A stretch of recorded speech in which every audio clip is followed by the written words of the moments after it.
Masih bicara tindak kekerasan, namun kali ini berhubungan langsung dengan kekerasan dalam rumah tangga, saudara. Polisi telah menetapkan suami dokter berinisial Q sebagai tersangka dugaan tindak pidana kekerasan dalam rumah tangga yang dilaporkan istrinya. Suami korban berinisial WS ditangkap polisi dan ditetapkan sebagai tersangka setelah penyidik Polres Bogor, Jawa Barat menemukan bukti kekerasan dalam rumah tangga yang dilakukan WS kepada korban, sehingga akhirnya memilih kabur dari rumah. Polisi turut menyita 2 barang bukti pisau dapur yang digunakan pelaku untuk mengancam istrinya yang merupakan seorang dokter. Sebelumnya suami korban sempat dilaporkan hilang atau melaporkan istrinya hilang melalui media sosial hingga viral. Namun polisi berhasil menemukan korban dan diketahui mengalami depresi akibat tindakan yang dilakukan suaminya berulang kali.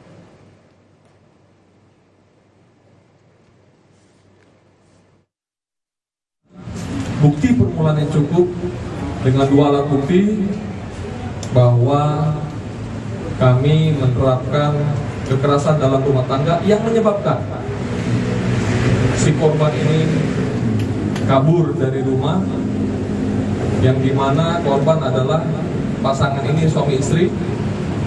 Si pelaku adalah suami dan si korban adalah istri, mempunyai 3 orang anak, dan sekarang si korban hamil 6 bulan. Hamil 6 bulan, di dalam kandungannya menerima kekerasan dalam rumah tangga. Ada 2 buah pisau, lalu keterangan visum et repertum. Atas kejadian ini, kami melakukan penahanan terhadap yang bersangkutan.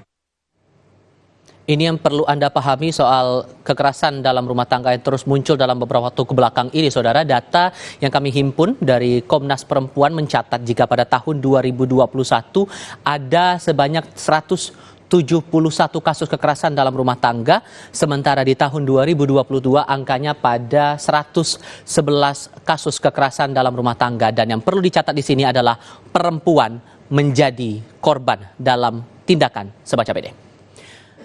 Dan terkait kasus KDRT dan perempuan yang menjadi korban kekerasan dalam rumah tangga, kita diskusikan bersama dengan Ketua Komnas Perempuan Andi Yentriani. Bu Andi, selamat sore, apa kabar Bu? Selamat sore. Terima kasih sudah bergabung bersama kami. Bicara soal kasus Dr. Q ini, apa yang Anda cermati mewakili Komnas Perempuan, Bu? Yang pertama perlu saya sampaikan bahwa pelaporan kasus kekerasan di dalam rumah tangga adalah yang paling banyak dilaporkan saat ini ke Komnas Perempuan maupun kepada lembaga-lembaga layanan lainnya. Dia hampir 70-80% dari total kasus yang dilaporkan.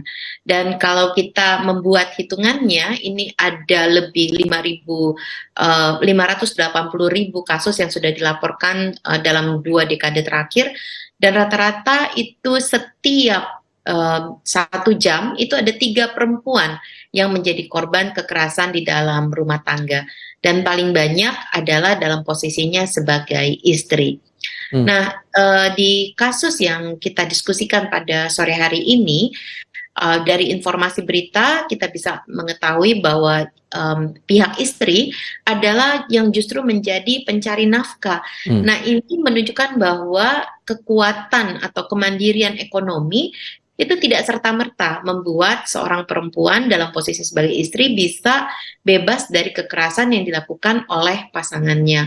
Bahkan seringkali justru perempuan yang memiliki kemandirian ekonomi ini dianggap sebagai pihak yang menyulut masalah, karena dianggapnya, oh ini karena mentang-mentang bisa punya kemandirian ekonomi, mentang-mentang menghasilkan uang, jadi sudah tidak A, tidak B, tidak C gitu ya terhadap pasangannya. Nah, ini yang sebetulnya membuat situasi menjadi lebih runyam ketika si perempuan menghadapi kekerasan dari pasangannya itu, karena dia tidak tahu kepada siapa dia harus memintakan pertolongan, dan apakah ketika dia menceritakan itu tidak akan mendapatkan justru orang-orang yang menyalahkannya gitu. Nah, ini menjadi sangat penting untuk catatan kita bersama bahwa kemandirian ekonomi tidak selalu berarti bebas dari kekerasan di Iya. dalam rumah tangga, dan kita semuanya perlu mendengarkan korban terlebih dahulu. Dan dalam kasus Dr. Q ini kan korban mengaku sudah beberapa kali mengalami kekerasan begitu, namun baru berani melaporkannya setelah mendapat pendampingan dari polisi. Anda melihat ini apa ada faktor ancaman dari pelaku atau sebatas ada aspek psikologis dari korban pribadi atau ada faktor lain menurut Anda?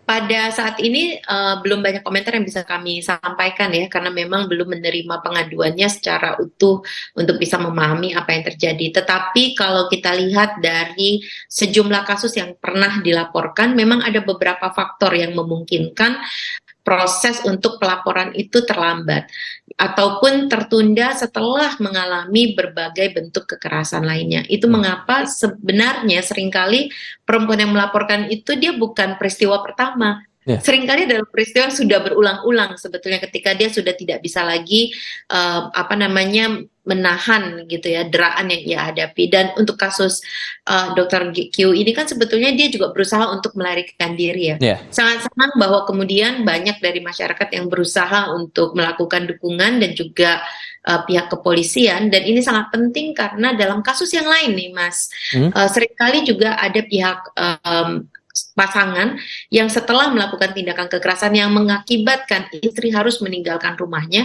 justru melaporkan istrinya dengan delik penelantaran rumah tangga. Apalagi ketika mereka masih punya anak yang kecil ya, gitu. Nah ini yang harus kita waspadai juga agar jangan sampai korban kekerasan dalam rumah tangga justru mengalami kriminalisasi ketika hendak mencari pertolongan. Oke, ini kan sudah masuk dalam ranah hukum begitu Bu, maka seharusnya polisi sejauh mana kemudian mencermati kasus ini dan bagaimana kemudian untuk melindungi dan juga bagaimana caranya memulihkan kondisi korban ini?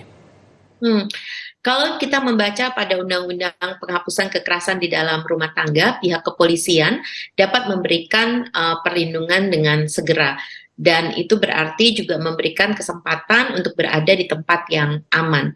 Yang kedua adalah berkoordinasi dengan misalnya UPTD atau unit layanan terpadu di daerah tertentu gitu untuk melakukan layanan yang memungkinkan mengalami proses pemulihan bersamaan dengan proses hukum itu. Dan dia harus dilakukan dengan banyak pihak ya, karena biasanya korban membutuhkan dukungan yang juga multidimensi. Misalnya ada kebutuhan untuk konseling, untuk menguatkan secara psikologisnya.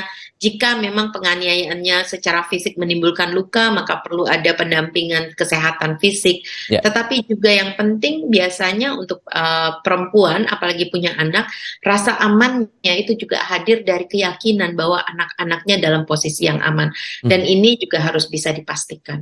Baiklah, terima kasih banyak untuk perspektifnya Bu Andi Endriani mewakili Komnas Perempuan. Sehat selalu untuk Anda Ibu, selamat sore. Sama-sama, selamat sore. Informasi lain akan hadir untuk Anda selepas jeda. Calon Wakil Presiden nomor urut 3 Mahfud MD disambut warga di Jembatan Suramadu saat hendak menuju lapangan Mor Kepek.